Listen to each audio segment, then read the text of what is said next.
দৃশ্য অদৃশ্যের অনেক ক্ষতি আছে, এগুলো এখনকার সায়েন্স বিশ্বাস করে না। আর সায়েন্স বিশ্বাস করে না বলে যে আমরা বিশ্বাস করবো না এমনটাও নয়, ঠিক আছে? নবী সাল্লাল্লাহু আলাইহি ওয়াসাল্লাম বলেছেন, রাতের বেলা তোমরা বাচ্চাদেরকে সন্ধ্যাবেলা ছেড়ে দিও না। সন্ধ্যাবেলা বাচ্চাদেরকে ছেড়ে দিও না, আগে ভালো করে সন্ধ্যাটা হয়ে যাক, যদি ছাড়তে হয় তারপর ছেড়ো। তারপর রাতের রাত যখন গভীর হবে তখন তোমরা এলো পাথালি ঘোরাফেরা করো না, রাস্তাঘাটে বনে জঙ্গলে ঘোরাফেরা করো না। কারণ এই সময় এমন কিছু মাখলুককে আল্লাহ পাক ছেড়ে দেন যাদেরকে তোমরা দেখো না। এখন বিজ্ঞান যেটা প্রমাণ করতে পারে নাই, এটা কি বিজ্ঞানের ব্যর্থতা না ইসলামের ব্যর্থতা? যদি বৈজ্ঞানিকভাবে আপনি প্রমাণ করতে না পারেন তাহলে সেটার কোনো অস্তিত্ব নাই। এই কথাটা একটা ডাহা মিথ্যা কথা। যদি মুমিন হতে চান তাহলে এই কথার উপরে এসে ইসলাম কবুল করতে হবে। যদি মুমিন মুসলিম হতে চান এই কনসেপ্টটার ঊর্ধ্বে এসে ইসলাম কবুল করতে হবে। আল্লাহ রব্বুল আলামিন এবং তার রাসূল যা বলেছেন সেটাই চূড়ান্ত সত্য, সেটা আমরা প্রমাণ করতে পারি বা না পারি, এটাকে অন্ধভাবেই বিশ্বাস করতে হবে। এটাই হচ্ছে একটা মৌলবাদী কনসেপ্ট। আর এভাবে ইসলামের মৌলিক বিষয়গুলোকে না মানলে কেউ মুসলিমই হবে না। কথা কি বুঝতে পারছেন? আচ্ছা, তিনি বলছেন রাতের বেলা এমন কিছু মাখলুক বের হয় যাদেরকে তোমরা দেখো না। দুষ্ট জিন বের হয়। কি বের হয়? জিন জাতি নাই পৃথিবীতে? আল্লাহ পাক সূরা জিন নামে একটা গোটা সূরা নাজিল করেছেন, করেন নাই? হাফেজ আছে না এখানে মানুষ? কুল উহিয়া ইলাইয়া আন্নাহু ইসতামা নাফারুম মিনাল জিন্নি ওয়াকালু ইন্না সামি'না কুরআনান আজাবা। জিনদের একটা দল কোরআন শুনে বলেছিল যে আমরা অদ্ভুত আজব একটা কোরআন শুনেছি। তারপর তারা গিয়ে তাদের কওমের কাছে ইসলামের দাওয়াত দেয়, ওই কওম ইসলাম কবুল করে। এটা নবী সাল্লাল্লাহু আলাইহি ওয়াসাল্লামের জীবনের সেই সময়কে ঘটনা যখন নবীজি তায়েফ থেকে ফিরে আসছেন। তায়েফবাসী তাকে অত্যাচার করলো, তিনি নাখলা উপত্যকায় এসে নামাজ পড়ছেন, ওই নামাজের কেরাত শুনে জিনরা ইসলাম কবুল করেছে। সূরা জিনে আল্লাহ পাক এই কথা নাজিল করেছেন। তো আল্লাহ পাক যে বলছেন জিন জাতি আছে, আল্লাহ কি মিথ্যা কথা বলছেন? নাকি নাসা যখন বলে এলিয়েন আছে তখন ওইটা সত্য, আর আল্লাহ বলছেন জিন জাতি আছে, এটা মিথ্যা? তা আমাদেরকে আবার নতুন করে মুসলমান হওয়া লাগবে এখন না? আমাদের কনসেপ্ট চেঞ্জ হয়ে গেছে। আবার দেখেন আল্লাহ পাক বলছেন সূরা জারিয়াতের 56 নম্বর আয়াতে, ওয়ামা খালাকতুল জিন্না ওয়াল ইনসা ইল্লা লিয়াবুদুন। আমি জিন আর মানুষকে শুধু আমার ইবাদত করার জন্যই সৃষ্টি করেছে। তাহলে দুটো জাতি পাওয়া গেল, জিন এবং মানুষ। জিন কিসের তৈরি? আগুনের তৈরি। মানুষ কিসের তৈরি? কাদামাটি। ফেরেশতা কিসের তৈরি? নূরের তৈরি। তো এই যে সৃষ্টির বৈচিত্র্য, এটা কার সৃষ্টি? তো সেই আল্লাহ পাকের জ্ঞান সবচেয়ে বেশি না আমার জ্ঞান সবচেয়ে বেশি? সে আল্লাহর পক্ষ থেকে যখন কোরআন এবং হাদিস নাজিল হবে তা আমি অন্ধভাবে মানবো না, নাকি আমি আল্লাহকে চ্যালেঞ্জ করবো ইবলিসের মতো? ইবলিস আল্লাহকে চ্যালেঞ্জ করছে না, খালাকতানি মিন নার ওয়া খালাকতাহু মিন তিন। আমি কেন আদমকে সেজদা করতে যাব? আমি কেন আদমকে সেজদা করতে যাব? আপনি আদমকে সৃষ্টি করেছেন মাটি দিয়ে, আমাকে সৃষ্টি করেছেন আগুন দিয়ে। তাহলে আমি আদমের চাইতে সুপিরিয়র, আমি আদমের চাইতে সেরা, তা আমি কেন ওকে সেজদা করতে যাব? তো ইবলিস আল্লাহকে চ্যালেঞ্জ করলো না? তো এখন আমরা যারা আল্লাহকে চ্যালেঞ্জ করছি, এখন এই বিশ্বে যারা আল্লাহকে চ্যালেঞ্জ করছে, কোরআনকে চ্যালেঞ্জ করছে, হাদিসকে চ্যালেঞ্জ করছে, এরা কি আল্লাহর অনুগত বান্দা না ইবলিসের এজেন্ট? এরা এই চ্যালেঞ্জিং ফিলোসফিটা পেল কোথা থেকে? ওই ইবলিস থেকে। ইবলিস থেকে এই ফিলোসফি এসেছে।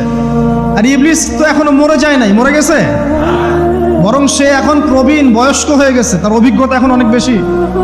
তার অভিজ্ঞতা কি বেশি? দেখবেন ইবলিস সবার আগে আদম সন্তানের গা থেকে কাপড় খুলে ফেলেছিল, জানেন?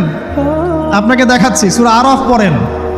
সূরা আরাফের মধ্যে আল্লাহ পাক বলছেন, ইয়া বানি আদম, হে আদম সন্তান, লা ইয়াফতিনান্নাকুমুশ শাইতান, হে আদমের সন্তানরা তোমরা শুনে রাখো, শয়তান ইবলিস যেন তোমাদেরকে ফিতনায় ফেলতে না পারে। কে বলছেন?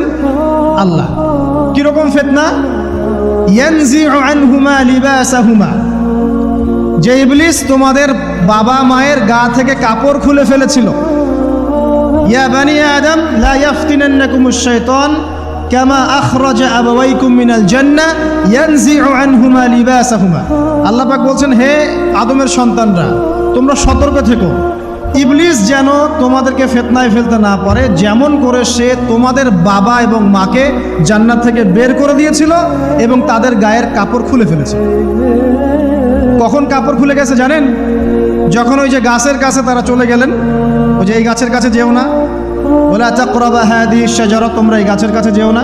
যখনই তারা গাছের কাছে গেলেন, ফল খেলেন, সাথে সাথে গায়ের কাপড় খুলে পড়ে গেছে। এর আগ পর্যন্ত দুজন জানতেন না কার লজ্জাস্থান কেমন। এই ঘটনার পর একে অপরের লজ্জাস্থান উন্মুক্ত হয়ে যায়। তারপর তারা জান্নাতের পাতাগুলো ছিঁড়ে ছিঁড়ে লজ্জাস্থান ঢাকতে লাগলেন। তাহলে ইবলিস আমাদের পিতামাতাকে প্রতারিত করে ধোকায় ফেলে গা থেকে কাপড় খুলে ফেলেছে না? কথা কি বুঝতে পারছেন? এটাই আল্লাহ পাক বলছেন, তোমাদের কাপড় যেন তারা খুলতে না পারে, তোমাদেরকে যেন হে আদম সন্তান ইবলিস ফিতনায় ফেলতে না পারে। তাহলে এখন আপনি বলেন, এই 20 শতাব্দীতে এসে, 21 শতাব্দীতে এসে যারা মুসলিমদের গা থেকে কাপড় খুলে ফেলতে চায়, এরা কার এজেন্ট? এরা কার এজেন্ডা বাস্তবায়ন করছে? প্রমাণ হিসেবে কি আমি নিজের মন করা কথা বললাম, না কোরআন থেকে দলিল দিলাম? কোন সূরা? সূরা আরাফ এর প্রথম 3টা পৃষ্ঠা পড়েন, ডিটেইলস লেখা আছে।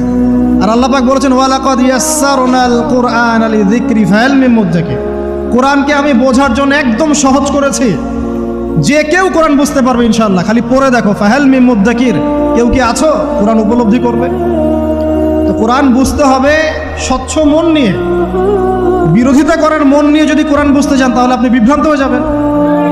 স্বচ্ছ মন নিয়ে, একটা কলবুন সালিম নিয়ে, আত্মসমর্পণের নিয়াতে আপনাকে কোরআন বুঝতে হবে। দেখবেন আল্লাহ আপনাকে হেদায়েত দিবেন ইনশাআল্লাহ। আল্লাহ পাক আমাদের সবাইকে কোরআন বোঝার তৌফিক দান করুন। তো যেটা বলছিলাম প্রিয় ভাইরা, রাতের বেলা এই সব প্রাণী বের হয়, নবী সাল্লাল্লাহু আলাইহি ওয়াসাল্লাম বলেছেন, অতএব আপনাদের বাচ্চা যারা আছে এদেরকে সন্ধ্যাবেলায় বাইরে ছেড়ে দিবেন না। এখন কিন্তু প্রচুর ঘটনা ঘটছে, প্রচুর জিনঘটিত ঘটনা ঘটছে, রুকিয়া করাতে হচ্ছে, জাদুটোনা করা হচ্ছে, বানটোনা করা হচ্ছে না? আর অনেক সময় আমরা মনে করি, এখন সায়েন্সের যুগ তো, মানুষ মনে করে এগুলোর কোনো ভিত্তি নাই মনে হয়। কোরআন বলছে জাদু সত্য। কে বলছে? কোরআন বলছে জাদু সত্য। কোন সূরা? সূরা বাকারা আয়াত নাম্বার 101। সূরা বাকারা আয়াত নাম্বার 101, 102 পড়ে দেখেন। ওয়াত্তাবাউ মা তাতলু শায়াতিন আলা মুলকি সুলাইমান, এই আয়াতটা পড়েন, বিশাল একটা আয়াত আছে। ওয়ামা কাফারা সুলাইমান ওয়ালাকিন্না শায়াতিন কাফারু ইউআল্লিমুনা আন-নাস আস-সিহর। এই সিহর দিয়ে কি হতো? মা ইউফাররিকুনা বিহি বাইনাল মারই ওয়া যাওজি। সুলাইমান আলাইহিস সালামের সময় এই জাদুবিদ্যার প্রচলন ছড়িয়ে পড়ে। এই জাদু মানুষ শিখে কি করছিল? নারী পুরুষের মাঝখানে, স্বামী স্ত্রীর মাঝখানে বিভেদ সৃষ্টি করছিল। এখন দেখেন না, পরিবারের স্বামী স্ত্রীর বন্ধন ভেঙে যায় না? খুব ভালো সম্পর্ক, হঠাৎ করে সম্পর্ক খারাপ, কেউ কাউকে দেখতে পারে না, এমন হচ্ছে না? এই জাদুবিদ্যা সত্য। এবং এখনকার অনেক ভণ্ড যে কবিরাজগুলো বের হয়েছে, এরা জিনকে তাবে করে নিয়ে এই জিনদের মধ্য দিয়ে মানুষের মধ্যে জাদু ছড়িয়ে দিয়েছে, এবং এর ফলশ্রুতিতে বহু পরিবার ধ্বংস হয়ে যাচ্ছে। এই জাদুবিদ্যা সত্য। রাতের বেলা ঘুমানোর সময়ও আয়াতুল কুরসি তেলাওয়াত করতে হয়। এই হাদিসের রাবি হচ্ছেন আবু হুরায়রা রাদিয়াল্লাহু তাআলা আনহু, যাকে নবী সাল্লাল্লাহু আলাইহি ওয়াসাল্লাম গনিমতের মাল পাহারা দেওয়ার দায়িত্ব দিয়েছিলেন। তো প্রথম রাতে আবু হুরায়রা রাদিয়াল্লাহু আনহু লক্ষ্য করলেন যে মাল চুরি করার জন্য একজন এসেছে। তিনি চোরকে ধরলেন। চোর খুব অনুনয় বিনয় করল যে আমার অবস্থা খুব খারাপ, খুব দরিদ্র, আমাকে ছেড়ে দাও। আবু হুরায়রা রাদিয়াল্লাহু আনহু তাকে ছেড়ে দিলেন। পরের রাতে সেই চোর আরও একবার আসলো, তিনি আবার তাকে ধরলেন, আবারও ছেড়ে দিলেন। তৃতীয় রাতে তিনি তাকে ধরলেন এবং বললেন, এবার তোমাকে আমি ছাড়বো না। তখন সেই ব্যক্তি, বিখ্যাত সাহাবী আবু হুরায়রা রাদিয়াল্লাহু আনহুকে বলছেন যে আমি তোমাকে বিশেষ একটা আমল শিখিয়ে দিব, যে আমলটা করলে পরে রাতের বেলা শয়তান তোমার নিকটবর্তী হবে না। তো আবু হুরায়রা রাদিয়াল্লাহু আনহু বলছেন, কি সেই আমল? শিখিয়ে দাও, যদি শিখিয়ে দাও তাহলে ছেড়ে দিব তোমাকে। তখন সেই ব্যক্তি বলছে যে রাতের বেলা কেউ যদি আয়াতুল কুরসি তেলাওয়াত করে ঘুমানোর সময়, সেই ব্যক্তির ধার কাছেও শয়তান আসবে না ইনশাআল্লাহ, এবং আল্লাহ পাকের পক্ষ থেকে একজন ফেরেশতা তাকে পাহারা দিবে ইনশাআল্লাহ। তো রাসূলুল্লাহ সাল্লাল্লাহু আলাইহি ওয়াসাল্লাম পরের দিন ফজরের নামাজে আবু হুরায়রা রাদিয়াল্লাহু আনহুকে দেখে মুচকি মুচকি হাসছেন যে তোমার রাতের সাথীর কি খবর? কারণ ওহীর মাধ্যমে নবী সাল্লাল্লাহু আলাইহি ওয়াসাল্লাম আগেই জেনেছেন কি হয়েছে গত রাতে। এটাই আল্লাহ পাকের ওয়াহী, যেটা কোনো বিজ্ঞান যুক্তি দর্শনের ব্যাখ্যায় আসবে না। আসবে না। তো আবু হুরায়রা রাদিয়াল্লাহু আনহু বলছেন যে আমি তো ইয়া রাসূলুল্লাহ তাকে ছেড়ে দিয়েছিলাম, পরে আবার এসেছে, আবার ধরেছি, আবার ছেড়ে দিয়েছি, আবার এসেছে, এবার ছাড়বো না পণ করেছিলাম, কিন্তু এবার সে আমাকে একটা আমল শিখিয়ে দিয়েছিল, তো এই আমল শেখানোর বদৌলতে আমি ওকে ছেড়ে দিয়েছি। কি আমল? রাতের বেলা আয়াতুল কুরসি তেলাওয়াত করলে শয়তান নিকটবর্তী হবে না, এবং রাতের বেলা একজন ফেরেশতা আল্লাহর পক্ষ থেকে ওই ব্যক্তিকে পাহারা দিবে ইনশাআল্লাহ। তো রাসূলুল্লাহ সাল্লাল্লাহু আলাইহি ওয়াসাল্লাম বলছেন এই কথা শুনে যে তোমার কাছে এসেছিল সে হচ্ছে ইবলিস, শয়তান। সে যতগুলো কথা বলে তার বেশিরভাগ কথাই সে মিথ্যা বলে, তবে এই কথাটা সে সত্য বলেছে। তার মানে আয়াতুল কুরসির ফজিলত কে জানিয়ে দিল? তাহলে জ্ঞান যদি সত্য হয়, জ্ঞানটা যদি সত্য হয়, মানে আল্লাহ এবং তার রাসূলের দলিল থাকে সেখানে, তো সেই সত্য জ্ঞানটা নেয়ার ব্যাপারে কোনো প্রতিবন্ধকতা থাকবে? থাকবে না। যে কোনো ব্যক্তি এমন কোনো কথা বলুক যেটা কোরআন এবং সুন্নাহর সাথে মিলে গেছে, এই কথা নিতে কি কোনো আপত্তি আছে? নাই। আর যে কোনো ব্যক্তি যত বড় আলেম হোক আর স্কলার হোক আর বুদ্ধিজীবী হোক না কেন, তার কথা যদি কোরআন সুন্নাহর সাথে না মেলে, সেই কথা কি আমরা গ্রহণ করব? এই সহজ কথাটা মেনে নিলে কিন্তু মুসলিমদের মাঝে কোনো ইখতিলাফ থাকে না। তারপরেও হয়তো কিছু মতপার্থক্য থাকবে, সেটা ইসলামের সৌন্দর্য, সেটা ইসলামের সৌন্দর্য। যেমন আপনি ফজরের আগে বেতরের নামাজ পড়ছেন, তাহাজ্জুদের নামাজ পড়ে বেতরের নামাজ পড়ছেন, তারপরে 2 রাকাত সুন্নত পড়ছেন, তারপরে ফরজ পড়ছেন, ঠিক আছে? এই আমলটা নবী সাল্লাল্লাহু আলাইহি ওয়াসাল্লাম কর্তৃক স্বীকৃত এবং সুন্নাহ। এখন কেউ যদি ঘুমানোর আগেই বেতের নামাজ পড়ে ফেলে, ঘুমানোর আগেই সে বেতের নামাজ পড়ে ফেলে, শেষ রাত্রে যদি নফল নামাজ পড়ার সুযোগ হয় পড়লো, পরে সুন্নত পড়ে ফজরের 2 রাকাত ফরজ পড়লো, তার আমল কি বাতিল?